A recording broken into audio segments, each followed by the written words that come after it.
আর ফুলসিরাতের রাস্তা তো আপনারা জানেনই, চুলের চাইতে চিকন, হীরার চাইতে উধার, এত কঠিন এক রাস্তা। সেই রাস্তা আমাদের দ্বারা পার হওয়া সম্ভব না যদি আল্লাহ আমাদের উপর রহমত না করে। কথা ঠিক না? যদি আল্লাহ আমাদের উপর রহমত না করে সেই দিন সেই রাস্তা আমাদের দ্বারা পার হওয়া সম্ভব না। সেই দিন আল্লাহ তাআলা যখন ফুলসিরাতের রাস্তা তৈরি করে দিবেন, এরপর মুসলমান যারা সেজদা দিয়েছে তারা ফুলসিরাতের রাস্তা কেউ বিজদির আকারে পার হয়ে যাবে, আর কেউ উদ্দর্শ্বাস ঘোড়ার ন্যায় পার হয়ে যাবে, আর কেউ ধীরগতি পানির ন্যায় পার হয়ে যাবে, আবার কেউ কোনো রকমে ফুলসিরাত পার হবে। যারা সেজদা দেয় নাই তারা সেই দিন ফুলসিরাত পার হতে পারবে না। এরপর শুধু তাই নয়, আমি এই ঘটনা বলতেছি এজন্যই, বুখারী থেকে ঘটনা বলতেছি যে যখন সবাই পার হয়ে যাবে, আল্লাহ তাআলা সেদিন কেমন আমাদেরকে ভালোবাসেন, রহমতের কেমন জোয়ার সেদিন আল্লাহ তাআলার খেলবে।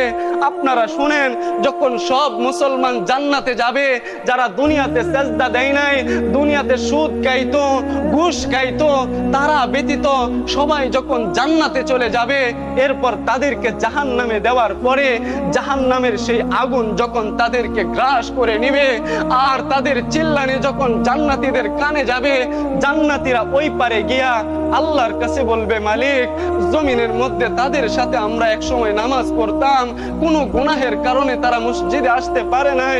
আল্লাহ, সেই জায়গায় আমার মা দাঁড়িয়ে আছে, আমার বাবা দাঁড়িয়ে আছে, আমার বোন আছে। আল্লাহ, আমি তাদেরকে ছাড়া জান্নাতে যাব না। সুবহানাল্লাহ। সেদিন তারা জান্নাতে যাইতে চাইবে না। এরপর আল্লাহ তাআলা বলবেন, যাও, আজকে তোমরা যে যাকে চিনো, আজকে তোমরা তাদেরকে জাহান্নাম থেকে নিয়ে জান্নাতে চলে যাও। সুবহানাল্লাহ।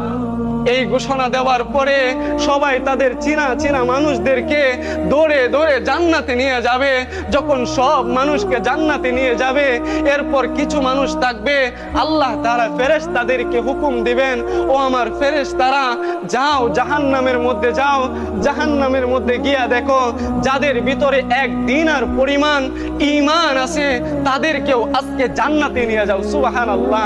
যখন এই ঘোষণা দিবে, এই ঘোষণা শোনার পরে ফেরেশতারা দৌড়ে যাবে, জাহান্নাম থেকে যাদের ভিতরে এক দিনার পরিমাণ ঈমান থাকবে, তাদেরকেও সেই দিন আল্লাহ জান্নাত দিয়ে দিবে। সুবহানাল্লাহ।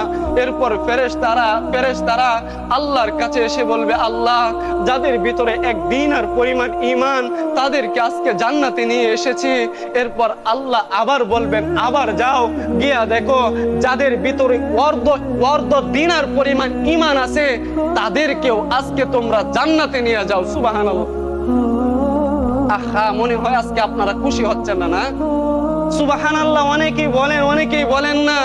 সেই দিন আল্লাহর রহমতের একটা দৃষ্টান্ত আপনাদের সামনে তুলতেছি, আর আপনারা বোবার মতো বসে আছেন। লজ্জা হয় যে আল্লাহ তাআলা এত মেহেরবান, এত দয়াময়, এত গুনাহ করার পরেও যে আমাদেরকে শাস্তি দেয় না, আর সুবহানাল্লাহ বললেও আমাদের লজ্জা হয়। কথা ঠিক না? লজ্জা হয় আমাদের জন্য যে আল্লাহ তাআলা এত ভাবে, এত মোহাব্বত করে সেই দিন আমাদেরকে জান্নাতে দিবে। এরপর যখন ফেরেশতারা আবার আসবে, বলবে, আল্লাহ আর নাই। এরপর আবার বলবে, যাও, যাদের ভিতরে এক চুল পরিমাণ ঈমান আছে, তাদেরকেও আজকে জান্নাতে নিয়ে যাও। সুবহানাল্লাহ।